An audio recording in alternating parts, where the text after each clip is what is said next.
ഇന്നത്തെ ക്ലാസ്സിൽ നമ്മൾ പഠിക്കാൻ പോകുന്നത് നാച്ചർ ഓഫ് മാറ്റർ ആണ്. അതായത് മാറ്റർ എന്ന് പറഞ്ഞാൽ എന്താണെന്ന് ഉദ്ദേശിക്കുന്നത്, എന്താണ് അതിൻ്റെ നാച്ചർ, വേറെ എന്തൊക്കെ പ്രോപ്പർട്ടീസ് ആണ് ഈ മാറ്ററിനുള്ളത്, അതൊക്കെയാണ് ചോദിക്കുന്നത്. അപ്പോൾ ഇതിൽ മാറ്റർ എന്ന് പറയുമ്പോൾ നമുക്ക് ഏതൊരു വസ്തുവിനെയും മാറ്റർ എന്ന് പറയാൻ പറ്റും. അതായത് the matter is defined as something that occupies space. എവിടെയെങ്കിലും ഓക്യുപ്പൈ ചെയ്ത സ്പേസ്, നിലനിൽക്കുന്ന ഒരു വസ്തുവിനെ, ഏതെങ്കിലും ഒരു സ്പേസിൽ നിലനിൽക്കുന്ന വസ്തുവിനെ മാറ്റർ എന്ന് വിളിക്കാം. അതുപോലെ തന്നെ ദാറ്റ് പോസസ് മാസ്, അതിന് മാസ് ഉണ്ടായിരിക്കും, നമുക്കൊരു മാസ് അതിന് ഫീൽ ചെയ്യും. അതുപോലെ it offers resistance to any stress applied on it. അതിൽ നമ്മളൊരു സ്ട്രെസ് അപ്ലൈ ചെയ്യുകയാണെങ്കിൽ ഈ മാറ്റർ അതിനെ റെസിസ്റ്റ് ചെയ്യാൻ ശ്രമിക്കും. ഇങ്ങനെയുള്ള ഒരു വസ്തുവിനെ നമുക്ക് മാറ്റർ എന്ന് വിളിക്കാൻ പറ്റും. ഏത് ഒരു അതിനെയാണ് നമുക്ക് മാറ്റർ എന്ന് വിളിക്കുന്നത്. വസ്തു എന്ന് ഉദ്ദേശിക്കുന്നത് തന്നെയാണ്. അതായത് അതിനൊരു ഫോഴ്സ് റെസിസ്റ്റ് ചെയ്യാനുള്ളൊരു കഴിവുണ്ടാവും. അതുപോലെ അതിന് മാസ് ഫീൽ ചെയ്യും. അതിന് നിലനിൽക്കാൻ വേണ്ടിയിട്ട് നമുക്കൊരു സ്പേസ് ആവശ്യമാണ്. ഇങ്ങനെയുള്ള സംഭവമാണ് മാറ്റർ എന്ന് പറയുന്നത്. അപ്പോൾ നമുക്ക് ചുറ്റും ഒരുപാട് വസ്തുക്കൾ മാറ്ററായിട്ട് നമുക്ക് കാണാൻ കഴിയും. അതായത് പല രൂപത്തിലുള്ള മാറ്റം നമുക്ക് കാണാൻ കഴിയും. അപ്പോൾ ഇങ്ങനെയാകുമ്പോൾ ഇതിനെ മെയിൻലി നമ്മൾ ക്ലാസിഫൈ ചെയ്യുന്നതിൻ്റെ ഫിസിക്കൽ നേച്ചർ, അതായത് നമ്മൾ അതിനെ എങ്ങനെയാണോ കാണുന്നത്, നമുക്ക് എങ്ങനെയാണ് അത് നമ്മുടെ മുമ്പിൽ അപ്പിയർ ചെയ്യുന്നത്, അത് വെച്ചിട്ട് നമുക്ക് അതിനെ മെയിൻലി മൂന്നായിട്ടാണ് ക്ലാസിഫൈ ചെയ്യാൻ കഴിയുന്നത്. അത് എന്തൊക്കെയാണ്? Solid, liquid, gas. അതായത് ഫിസിക്കൽ അപ്പിയറൻസ് വെച്ചിട്ടാണ് ഇങ്ങനെ മെയിൻലി മൂന്നായിട്ട് ക്ലാസിഫൈ ചെയ്യുന്നു. ഇനിയും ഇപ്പോൾ ഒരുപാട് ഫോംസ് ഉണ്ട്. ഇതിൽ ഫസ്റ്റ് മെയിൻ സ്റ്റേറ്റ് മാത്രമാണ് ഈ മൂന്നെണ്ണം എന്ന് പറയുന്നത്. അത് ഒരു 6th 7th ഒക്കെ സ്റ്റേറ്റ് ഇപ്പോൾ കണ്ടുപിടിക്കപ്പെട്ടിട്ടുണ്ട്. അപ്പോൾ സോളിഡ്, ലിക്വിഡ്, ഗ്യാസ്, ഇതാണ് മെയിൻലി നമ്മൾ മാറ്ററിനെ ക്ലാസിഫൈ ചെയ്യുന്നത്. ഇനി ഇതിൻ്റെ ഫിസിക്കൽ അപ്പിയറൻസ് നോക്കിയിട്ടാണ്. കെമിക്കൽ അപ്പിയറൻസ് നോക്കിയിട്ട് നമുക്ക് ഈ മാറ്ററിനെ എങ്ങനെയൊക്കെ തിരിക്കാൻ പറ്റും. അപ്പോൾ ഫിസിക്കൽ അപ്പിയറൻസ് എന്ന് പറയുമ്പോൾ നമുക്ക് എന്തൊക്കെയാണ് നോക്കുന്നത്, അതിൻ്റെ ഷേപ്പ് ഉണ്ടോ നോക്കിയിട്ട്, അല്ലേ? അപ്പോൾ സോളിഡിൻ്റെ കേസിലാണെങ്കിൽ നമുക്ക് ഫിസിക്കലി എന്തൊക്കെയാണ് പറയാൻ പറ്റുന്നത്, അതിനൊരു ഡെഫിനറ്റ് ഷേപ്പ് ഉണ്ടാവും. ഏതൊരു സോളിഡ് ആയിട്ടുള്ള ഒബ്ജക്റ്റ് എടുത്താലും, ഇപ്പോൾ ഒരു പെൻസിൽ, അല്ലേ, ഈ പെൻസിലിൽ നമുക്കൊരു ഷേപ്പ് കാണാൻ ഫീൽ ചെയ്യുന്നുണ്ട്. എന്തെങ്കിലും ഒരു ബ്ലോക്ക് എടുക്കണമെങ്കിൽ അത് ആ ബ്ലോക്കിന് അതിൻ്റെതായ ഷേപ്പ് ഉണ്ടാവും. അതുപോലെ തന്നെ എന്തുണ്ടാവും, അതിന് അതിൻ്റേതായിട്ടൊരു വോളിയം ഉണ്ട്. അതായത് ഒരു വസ്തു, ഒരു സോളിഡ് ആയിട്ടുള്ള ഒരു ഒബ്ജക്റ്റ് എവിടെയെങ്കിലും വെക്കുകയാണെങ്കിൽ അതിന് അതിൻ്റേതായിട്ടൊരു വോളിയം ഉണ്ട്. ഇതിൻ്റെ വോളിയം എന്ന് പറയുന്നത് ഈ ഒരു ഭാഗമാണ്. വോളിയം ഉള്ള വസ്തുവാണ് ഓക്യുപ്പൈ ചെയ്യാൻ, അല്ലേ? വോളിയം ഉള്ള വസ്തുവിന് അതിനെ ഓക്യുപ്പൈ ചെയ്യാനൊരു സ്പേസ് ആവശ്യമുണ്ട്. അപ്പോൾ ഇതിനൊരു വോളിയം ഉണ്ട്. ഇപ്പോൾ ഒരു ബ്ലോക്ക് എടുക്കുന്ന ബ്ലോക്കിനും അതിൻ്റേതായിട്ടുള്ള ഒരു വോളിയം. അപ്പോൾ മാത്സിൽ നമ്മൾ LBH ഒക്കെ വെച്ചിട്ട് ബ്ലോക്കിൻ്റെയൊക്കെ വോളിയം കണ്ടെത്താറുണ്ട്. അപ്പം അതിന് വോളിയം ഉണ്ടാവും, അതുപോലെ ഡെഫിനറ്റ് ഷേപ്പ് ഉണ്ടാവും. എന്നാൽ ലിക്വിഡ് മറ്റൊരു സ്റ്റേറ്റ് ആണ് പറഞ്ഞു, അല്ലെ? മറ്റൊരു ഫോമാണ് മാറ്ററിൻ്റെ പറഞ്ഞു. ലിക്വിഡിന് എന്തിൻ്റെ ഷേപ്പ് ഉണ്ടോ? ലിക്വിഡിന് ഷേപ്പ് ഇല്ല. പക്ഷെ ലിക്വിഡിന് എന്തിൻ്റെ ഷേപ്പ് ഉണ്ടാവും? അത് ഏത് കണ്ടെയ്നറിലാണോ അതിൻ്റെ ഷേപ്പ് ആ ലിക്വിഡിനുണ്ടാവും. അതിന് അതിൻ്റേതായിട്ടുള്ളൊരു ഷേപ്പ് ഇല്ലെങ്കിലും ആ ലിക്വിഡ് ഏത് കണ്ടെയ്നറിലാണോ എടുത്തത് അതിൻ്റെ ഷേപ്പ് ഉണ്ടാവും. അതുപോലെ തന്നെ അതിനൊരു വോളിയം ഉണ്ട്, അല്ലേ? ലിക്വിഡിൻ്റെ വോളിയം ഒരിക്കലും ചേഞ്ച് ചെയ്യില്ല. അപ്പോൾ ഒരു 100 ml വാട്ടർ നമ്മൾ ഒരു ബീക്കറിൽ എടുത്താലും ആ ബീക്കറിലുള്ള വെള്ളം മറ്റൊരു ഫ്ലാസ്കിലോട്ട് അല്ലെങ്കിൽ മറ്റൊരു ബോട്ടിലിലോട്ട് നമ്മൾ മാറ്റി ഒഴിച്ചാലും ആ 100 ml തന്നെയായിരിക്കും. അതിന് യാതൊരു ചേഞ്ചും വരുന്നില്ല. അപ്പോൾ നമുക്ക് എന്ത് പറയാൻ പറ്റും? ലിക്വിഡിന് എന്തുണ്ട്? ഡെഫിനറ്റ് വോളിയം ഉണ്ട്. ഡെഫിനറ്റ് ഷേപ്പ് ഇല്ലെങ്കിലും ഡെഫിനറ്റ് വോളിയം ഉണ്ട്. ഇനി ഗ്യാസിൻ്റെ കേസിലാണെങ്കിലോ, ഗ്യാസിന് എന്തിൻ്റെ ഷേപ്പ് എങ്ങനെ നമുക്ക് പറയാൻ പറ്റുമോ? ഇല്ല. ഗ്യാസിന് ഡെഫിനറ്റ് ഷേപ്പും ഇല്ല, അതുപോലെ തന്നെ ഡെഫിനറ്റ് വോളിയം ഇല്ല. അങ്ങനെ വ്യത്യസ്തമായിട്ടുള്ള അപ്പിയറൻസ് ആണ് ഈ മൂന്ന് ഫോമിലും കാണുന്നത്. ഇനി ഇപ്പോൾ കെമിക്കൽ ക്ലാസിഫിക്കേഷൻ എങ്ങനെ നോക്കാം. അപ്പോൾ കെമിക്കൽ ക്ലാസിഫിക്കേഷൻ എന്ന് പറയുമ്പോൾ നമുക്ക് എന്താ പറയാൻ പറ്റുന്നത്? അതിൻ്റെ കെമിക്കലായിട്ട് അതിൻ്റെ ഉള്ളിൽ അതിലെ കെമിക്കൽസ്, അതിലുള്ള അടങ്ങിയിട്ടുള്ള വസ്തുക്കളുടെ സ്വഭാവം അനുസരിച്ച് നമ്മൾ കെമിക്കലി ക്ലാസിഫൈ ചെയ്യുന്നത്. ഫിസിക്കലി നമ്മൾ എന്താണ്, അതിൻ്റെ ഫിസിക്കൽ അപ്പിയറൻസ് നോക്കി, ഒന്ന് വോളിയം നോക്കി, അതുപോലെ തന്നെ അതിൻ്റെ ഷേപ്പ് നോക്കി. ഇനി മറ്റൊന്ന് പറയുകയാണെങ്കിൽ അതിൻ്റെ സ്പേസ്, വോളിയം ഉണ്ടെന്ന് കാണിക്കാൻ നമുക്ക് സ്പേസ് ഉണ്ടോ നോക്കാം. അപ്പോൾ ഏതെങ്കിലും ഒരു വസ്തു ഒരു വെള്ളത്തിൽ ഇങ്ങനെ അതിൽ ഇമ്മേഴ്സ് ചെയ്യുന്ന സമയത്ത് അല്ലെ, മുങ്ങിക്കിടക്കുന്ന സമയത്ത് എന്തുണ്ട്, അതിലുള്ള വാട്ടർ നമുക്ക് പുറത്തോട്ട് ഒഴുകുന്ന കാണാം. അപ്പോൾ അത് ആ വാട്ടറിന് അവിടെ വോളിയം ഉള്ളത് കൊണ്ടാണ് അല്ലേ. ആ സോളിഡായിട്ടുള്ള വസ്തു അതിലോട്ട് താഴ്ത്തുന്ന സമയത്ത് ആ വോളിയം നിലനിൽക്കാൻ വേണ്ടി അതിൽ നിന്ന് അല്പം വാട്ടർ പുറത്തോട്ട് തൂവിപ്പോകും. അപ്പോൾ അവിടെ വോളിയം ഉണ്ടെന്ന് കാണിക്കണം. ഇതിന് സോളിഡായ വസ്തുവിനും വോളിയം ഉണ്ട്, ലിക്വിഡിനും വോളിയം ഉണ്ടെന്ന് കാണിച്ചു. എന്നാൽ ഈ കെമിക്കൽ ക്ലാസിഫിക്കേഷൻ എന്ന് പറയുമ്പോൾ എന്താണ്, അതിൻ്റെ ഉള്ളിൽ അടങ്ങിയിട്ടുള്ള ഇതാ. ഇവിടെ ഈ ക്ലാസിഫിക്കേഷൻ നമുക്ക് എങ്ങനെയാണ് കണ്ടെത്തിയത്, ഫിസിക്കൽ അപ്പിയറൻസ് നോക്കിയിട്ടായിരുന്നു സോളിഡ്, ലിക്വിഡ്, ഗ്യാസ് എന്നൊക്കെ നമ്മൾ ക്ലാസിഫൈ ചെയ്തത്.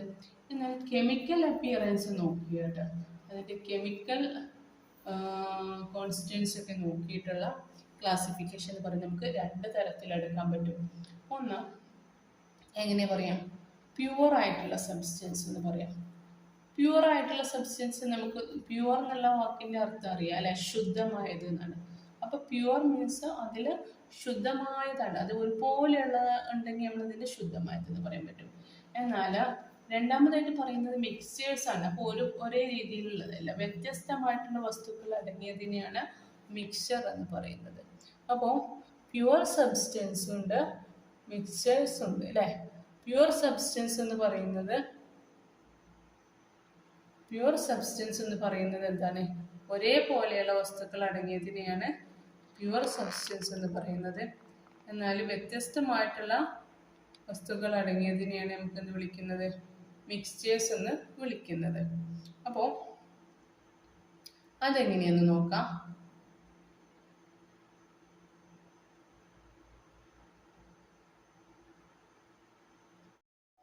നമ്മൾ കെമിക്കൽ ക്ലാസിഫിക്കേഷൻ്റെ കേസിൽ പറഞ്ഞു എങ്ങനെയൊക്കെയുള്ള വസ്തുക്കളാണ് വരുന്നതെന്ന്. പ്യുവർ സബ്സ്റ്റൻസ് വരുന്നുണ്ട് അല്ലേ, പ്യുവർ സബ്സ്റ്റൻസും വരുന്നുണ്ട്, മിക്സേഴ്സും വരുന്നുണ്ട്. പ്യുവർ സബ്സ്റ്റൻസ് എന്ന് പറയുമ്പോൾ നമുക്ക് മനസ്സിലാക്കാം, ഒരേപോലെയുള്ള വസ്തുക്കൾ അടങ്ങിയതാണെങ്കിൽ നമുക്കതിന് പ്യുവർ സബ്സ്റ്റൻസ് എന്ന് പറയും. എന്നാൽ ഒന്നിലധികം വസ്തുക്കൾ അടങ്ങിയതാണെങ്കിൽ അതിനെ നമുക്ക് എന്ത് വിളിക്കാം, മിക്സർ എന്ന് വിളിക്കാം. A mixer is a system which contains more than one type of substance. ഒന്നിൽ കൂടുതൽ വസ്തുക്കൾ അടങ്ങിയിരിക്കുകയാണെങ്കിൽ നമുക്ക് അതിനെ എന്ത് വിളിക്കാം, മിക്സ്ചേഴ്സ് എന്ന് വിളിക്കാം. അതായത് more than one type of substance. എന്നാൽ പ്യുവർ സബ്സ്റ്റൻസ് എന്ന് പറയുന്നത് ഒരേപോലെയല്ല, only one type of substance ആണെങ്കിൽ നമുക്ക് അതിനെന്ത് വിളിക്കാം, പ്യുവർ സബ്സ്റ്റൻസ് എന്ന് വിളിക്കാം. അതായത് ഗോൾഡ് എടുത്ത് നോക്കിയാൽ അതിൽ ഗോൾഡ് മാത്രമേ ഉള്ളൂ എങ്കിൽ നമുക്കതിനെ ഗോൾഡ് എന്ന് വിളിക്കാം. എന്നാൽ ഗോൾഡിൽ വേറെ ഏതെങ്കിലും അംശം അടങ്ങിയിട്ടുണ്ടെങ്കിൽ നമുക്കതിന് മിക്സർ എന്ന് വിളിക്കേണ്ടി വരും അല്ലേ. അപ്പോൾ എന്തെങ്കിലും ഒരു ജ്യൂസ് എടുക്കാം, മാംഗോ ജ്യൂസ് ആണെങ്കിൽ അതിൽ മാംഗോ മാത്രമേ ഉള്ളെങ്കിൽ നമുക്ക് പ്യുവർ സബ്സ്റ്റൻസ് ആണ്. എന്നാലും മാംഗോയുടെ കൂടെ അതിൽ ഷുഗറും വേറെ മിൽക്ക് എല്ലാം ചേർത്തിട്ടുണ്ടെങ്കിൽ അതിന് നമുക്കെന്ത് വിളിക്കാൻ പറ്റും, മിക്സ്ചേഴ്സ് എന്ന് വിളിക്കാം. അപ്പോൾ പ്യുവർ സബ്സ്റ്റൻസ് എന്നാൽ only one type of substance ആണ് ഇൻക്ലൂഡഡ് എങ്കിൽ അതിനെ പ്യുവർ സബ്സ്റ്റൻസ് എന്ന് വിളിക്കാം. മിക്സ്ചേഴ്സ് എന്ന് വിളിക്കുന്നത് എന്താണ്, ഒന്നിൽ കൂടുതൽ വസ്തുക്കൾ അടങ്ങിയിട്ടുണ്ടെങ്കിൽ അതിനെ മിക്സ്ചേഴ്സ് എന്ന് വിളിക്കാം. ഇനി ഈ മിക്സർ തന്നെ ഇപ്പോൾ ഞാൻ പറഞ്ഞു മാംഗോ ജ്യൂസ് എന്ന് പറഞ്ഞു. ആ മാംഗോ ജ്യൂസിൽ മാംഗോ ഉണ്ട്, ഷുഗർ ഉണ്ട്, മിൽക്ക് ഉണ്ട്. ഇതൊക്കെ വ്യത്യസ്തമായിട്ടുള്ള വസ്തുക്കളാണെങ്കിൽ നമുക്ക് ഒരേപോലെയാണ് തോന്നുന്നത് അല്ലേ. ഇനി ഇതിൽ ഈ മിക്സേഴ്സിലെ ഭാഗങ്ങളെല്ലാം വ്യത്യസ്തമായി കാണാൻ കഴിയുന്ന ഏതെങ്കിലും ഉണ്ടോ? ഇപ്പോൾ ജസ്റ്റ് നമുക്ക് നമ്മുടെ കടയിൽ നിന്ന് വാങ്ങുന്ന ബേക്കറി മിക്സ്ചർ തന്നെ നോക്കാം. അതിൽ വ്യത്യസ്തമായി കടലയുണ്ട്, മാവുണ്ട്, മാവ് തന്നെ വ്യത്യസ്ത ഇനം രൂപത്തിൽ ഫ്രൈ ചെയ്തെടുത്തതുണ്ട് അല്ലേ. അങ്ങനെയാകുമ്പോൾ നമുക്ക് എന്തൊക്കെയാണ് അതിൽ ഓരോ പാർട്സും ഓരോ കോൺസ്റ്റിറ്റ്യൂൻസിനെ നമുക്ക് വ്യത്യസ്തമായിട്ട് കാണാൻ കഴിയുന്നുണ്ട് അല്ലേ.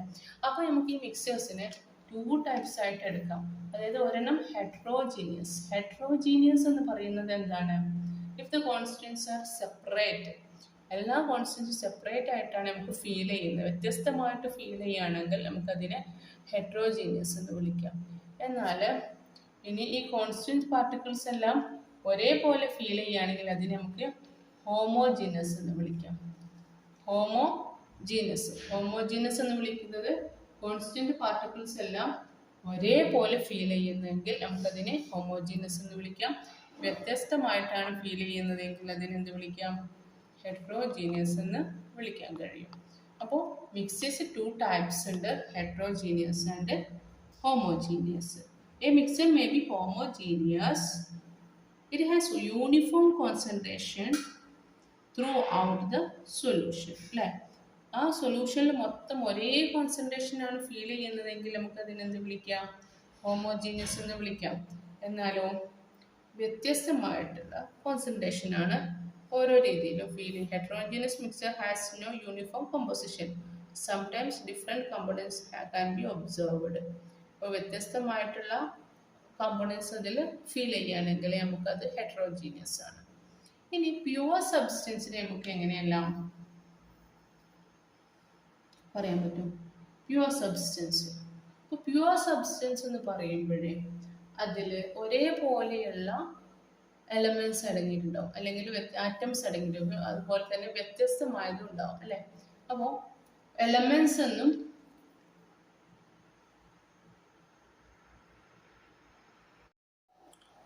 പ്യുവർ സബ്സ്റ്റൻസിനെ നമുക്ക് എങ്ങനെയൊക്കെ പറയാൻ പറ്റും? പ്യുവർ സബ്സ്റ്റൻസിനെ നമുക്ക് എലമെന്റ്സ് എന്ന് വിളിക്കാം. അതുപോലെ തന്നെ അതിലെന്തുണ്ടാവാം? പ്യുവർ സബ്സ്റ്റൻസിൽ കോമ്പൗണ്ട്സ് ഉണ്ടാവാം. അപ്പോൾ നമുക്കറിയാം ഓക്സിജൻ ഒരു പ്യുവർ സബ്സ്റ്റൻസ് ആണ് അല്ലേ. ഓക്സിജൻ എന്ന് പറയുന്നത് നമുക്കറിയാം ഒരു പ്യുവർ സബ്സ്റ്റൻസ് ആണ്. അന്നേരം വാട്ടറും ഒരു പ്യുവർ സബ്സ്റ്റൻസ് ആണ് അല്ലേ. ഓക്സിജൻ എന്ന് പറയുമ്പോൾ ഓക്സിജനിൽ ഏതെല്ലാം തരം മാറ്റങ്ങൾ അടങ്ങിയിട്ടുണ്ട്? ഓക്സിജന്റെ മാത്രം ആറ്റംസ് ആണ് അടങ്ങിയിട്ടുള്ളത്. ഓക്സിജന്റെ മാത്രം ആറ്റംസ് അടങ്ങിയിട്ടുണ്ട്. അതുകൊണ്ട് ആ ഓക്സിജനെ നമുക്ക് എലമെന്റ് ആയിട്ട് കണക്കാക്കാം. എലമെന്റ് ആയിട്ടുള്ള പ്യുവർ സബ്സ്റ്റൻസ് ആണ് എന്ത്? ഓക്സിജൻ. എന്നാൽ വാട്ടർ ആണെങ്കിലോ നമുക്കറിയാം വാട്ടർ ഉണ്ടാകുന്നത് എങ്ങനെയാണ്? ഹൈഡ്രജനും 2 ഹൈഡ്രജൻ ആറ്റും ഒരു ഓക്സിജൻ ആറ്റും കൂടെ കമ്പൈൻ ചെയ്തിട്ടാണ് വാട്ടർ ഉണ്ടാക്കുന്നത് അല്ലേ. അപ്പോൾ വാട്ടറിൽ നമുക്ക് എന്ത് വിളിക്കാം? ഈ വാട്ടറിനെ നമുക്ക് എന്ത് വിളിക്കാൻ കഴിയും? അതൊരു കോമ്പൗണ്ട് ആണ്. അതായത് വ്യത്യസ്തമായിട്ടുള്ള ആറ്റംസ് ആണ് വാട്ടറിൽ കൂടി ചേർന്നിട്ടുള്ളത്. അതുകൊണ്ട് അതിനെ കോമ്പൗണ്ട് എന്ന് വിളിക്കാം. ഓക്സിജനെ എലമെന്റ് എന്ന് വിളിക്കാൻ കാരണം എന്താണ്? അതിൽ ഓൺലി 1 ടൈപ്പ് ഓഫ് ആറ്റം ആണ് അടങ്ങിയിട്ടുള്ളത്. എന്നാൽ വാട്ടറിലാണെങ്കിലോ 2 type or more than 1 type of atoms ആണ് അടങ്ങിയിട്ടുള്ളത്. അതുകൊണ്ട് അതിനെ കോമ്പൗണ്ട് എന്ന് വിളിക്കാം. അപ്പോൾ ഇത്രയുമാണ് ഇന്നത്തെ ക്ലാസ്. അതായത് മാറ്റർ എന്ന് പറയുന്നത് എന്താണെന്നും മാറ്ററിന്റെ സവിശേഷത എന്താണെന്നും പഠിച്ചു. എന്തൊക്കെയായിരുന്നു? മാറ്ററിനെ ഒക്യുപ്പൈ ചെയ്യാൻ സ്പേസ് വേണം, അതിന് മാസ് ഫീൽ ചെയ്യുന്നുണ്ട്, അതുപോലെ ഒരു സ്ട്രെസ് അപ്ലൈ ചെയ്താൽ അതിനെ റെസിസ്റ്റ് ചെയ്യാനുള്ള കഴിവുണ്ട്. അതാണ് മാറ്റർ. ഈ മാറ്ററിലെ ഫിസിക്കൽ അപ്പിയറൻസ് നോക്കിയിട്ട് നമുക്ക് മെയിൻലി 3 ആയിട്ട് ക്ലാസിഫൈ ചെയ്യാം: സോളിഡ്, ലിക്വിഡ്, ഗ്യാസ് അല്ലേ. അപ്പോൾ സോളിഡ് എന്ന് പറയുന്നത് എന്താണ്? അതിന് ഡെഫിനിറ്റ് ഷേപ്പ് ഉണ്ട്, ഡെഫിനിറ്റ് വോളിയം ഉണ്ട്, അതുപോലെ തന്നെ സ്പേസ് വേണം, ഒക്യുപ്പൈ ചെയ്യാൻ സ്പേസ് വേണം. എന്നാൽ ലിക്വിഡിനാണെങ്കിൽ അതിന് ഡെഫിനിറ്റ് ഷേപ്പ് ഇല്ല, പക്ഷെ അത് ഒക്യുപ്പൈ ചെയ്യുന്ന കണ്ടെയ്നറിൻ്റെ ഷേപ്പ് ഉണ്ടാവും. എന്നാൽ ഡെഫിനിറ്റ് വോളിയം ഉണ്ട്, സ്പേസ് വേണം, ഒക്യുപ്പൈ ചെയ്യാൻ സ്പേസ് വേണം. ദെൻ ഗ്യാസിന് എന്താണ്? ഒക്യുപ്പൈ ചെയ്യാൻ സ്പേസ് വേണം, പക്ഷെ ഡെഫിനിറ്റ് വോളിയവും ഡെഫിനിറ്റ് ഷേപ്പും ഇല്ല. അത് വ്യത്യസ്തമാണ്. ഇനി കെമിക്കൽ അപ്പിയറൻസ് അല്ലെങ്കിൽ കെമിക്കൽ ക്യാരക്ടറിസ്റ്റിക് വെച്ചിട്ട് ക്ലാസിഫൈ ചെയ്തിരിക്കുന്നത് എങ്ങനെയാണ്? പ്യുവർ സബ്സ്റ്റൻസ് എന്നും മിക്സർ എന്നും എന്ന് ക്ലാസിഫൈ ചെയ്തിട്ടുണ്ട്. ഈ പ്യുവർ സബ്സ്റ്റൻസിലും മിക്സറിലും വീണ്ടും നമ്മൾ ക്ലാസിഫിക്കേഷൻ നടത്തിയിട്ടുണ്ട്. ആദ്യം മിക്സർ എങ്ങനെയാണ് ക്ലാസിഫൈ ചെയ്ത് നോക്കാം. എന്തായിരുന്നു മിക്സർ? മിക്സർ എന്ന് പറയുന്നത് ഒന്നിൽ കൂടുതൽ വസ്തുക്കൾ അടങ്ങിയിട്ടുള്ള സബ്സ്റ്റൻസ് ആണ് മിക്സർ എന്ന് പറഞ്ഞു അല്ലേ. More than 1 type of substance ആണെങ്കിൽ. എങ്കിൽ തന്നെ ഈ മിക്സർ വീണ്ടും നമ്മൾ ക്ലാസിഫൈ ചെയ്തു. എങ്ങനെയാണ്? ഇപ്പോൾ മിക്സറിലെ കോമ്പോണൻസ് എല്ലാം വ്യത്യസ്തമായിട്ട് നമുക്ക് ഫീൽ ചെയ്യുന്നുണ്ടെങ്കിൽ അതിനെ ഹെറ്ററോജീനിയസ് സബ്സ്റ്റൻസ് എന്ന് വിളിക്കാം. ഇനി അതെല്ലാം ഒരേ സെയിം കോൺസെൻട്രേഷനാണ് കീപ്പ് ചെയ്യുന്നത്, ഒരുപോലെ ഫീൽ ചെയ്യുന്ന മിക്സർ ആണെങ്കിൽ അതിനെ ഹോമോജിനസ് മിക്സർ എന്ന് വിളിക്കുന്നു. ഇനി പ്യുവർ സബ്സ്റ്റൻസ് എന്താണ്? പ്യുവർ സബ്സ്റ്റൻസിൽ എന്തായിരിക്കും? ഒരേ ടൈപ്പ് വസ്തുക്കളായിരിക്കും എന്ന് പറഞ്ഞു. എന്നാൽ ഈ പ്യുവർ സബ്സ്റ്റൻസ് വീണ്ടും നമ്മൾ ക്ലാസിഫൈ ചെയ്തു. എങ്ങനെയാണ്? അതിലെ ആറ്റംസ് ഒരേ ടൈപ്പാണോ നോക്കി അല്ലേ.